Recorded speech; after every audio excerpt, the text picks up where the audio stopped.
যুক্তরাষ্ট্রের হামলার জবাবে লোহিত সাগরে মার্কিন জাহাজে পাল্টা আঘাতের দাবি করেছে ইয়েমেনের হুথি বিদ্রোহীরা। গেল ২৪ ঘন্টার মধ্যে মার্কিন বিমানবাহী রণতরী হ্যারি এস ট্রুম্যানে দ্বিতীয় দফায় হামলা চালিয়েছে ইরান সমর্থিত গোষ্ঠীটি। যদিও হুথির হামলার ব্যাপারে এখন পর্যন্ত কোনো মন্তব্য করেনি মার্কিন প্রতিরক্ষা দপ্তর।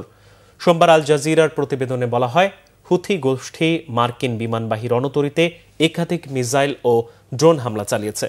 গোষ্ঠীটির সামরিক মুখপাত্র ইয়াহিয়া সারি জানান, যুক্তরাষ্ট্রের বিমান হামলার জবাব দিতেই রোববার এসব পাল্টা হামলা চালানো হয়।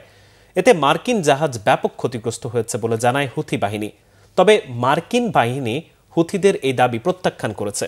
লোহিত সাগরে হামলা বন্ধ না করলে হুথিদের বিরুদ্ধে চলমান অভিযান অব্যাহত থাকবে বলে জানায় যুক্তরাষ্ট্র। ইয়েমেনের হুথিদের বিভিন্ন নিশানায় যুক্তরাষ্ট্রের হামলায় এখন পর্যন্ত ৫৩ জনের প্রাণহানি হয়েছে।